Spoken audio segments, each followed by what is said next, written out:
The lord. ఈరోజు కీర్తనల గ్రంథం 52వ అధ్యాయాన్ని చదువుకుందాం. బలాఢ్యుడా, చెడుగు చేసి గొప్పలు చెప్పుకుంటావెందుకు? దేవుని అనుగ్రహం ఎప్పటికీ ఉంటుంది. వంచకుడా, నీ నాలుక పదునైన మంగలి కత్తి లాంటిది. అది నాశనకరమైన విషయాలు కల్పిస్తుంది.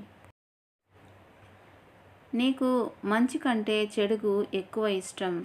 నిజం చెప్పడం కంటే అబద్ధం చెప్పటం నీకు ఇష్టం. మోసకరమైన నాలుక, నాశనకరమైన మాటలన్నీ నీకు ఇష్టం కదా. అందుచేత దేవుడు నిన్ను శాశ్వత నాశనానికి గురి చేస్తాడు. పట్టుకొని నీ డేరాలో నుంచి పీకి వేస్తాడు. నిన్ను సజీవుల లోకంలో లేకుండా నిన్ను రూపుమాపుతాడు. ఇదంతా చూసి న్యాయవంతులు భయభక్తులతో ఉంటారు. అతన్ని చూసి నవ్వుతారు. చూడండర్రా, ఈ పెద్ద మనిషి దేవుణ్ణి తన ఆశ్రయం చేసుకోలేదు. తన ధన సమృద్ధి మీద ఆధారపడ్డాడు. నాశనకారకుడైన తన మార్గంలో బలవంతుడయ్యాడు అని చెప్పుకుంటారు. కానీ నేను దేవుని ఆలయంలో పచ్చని ఆలివ్ చెట్టులాగా ఉన్నాను.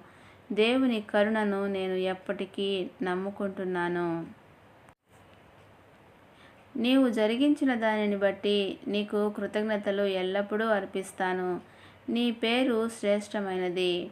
నీ పేర నీ భక్తుల ఎదుట ఆశాభావంతో ఎదురు చూస్తాను. దేవుడి పరిశుద్ధ వాక్యమును దీవించునుగాక. ఆమెన్.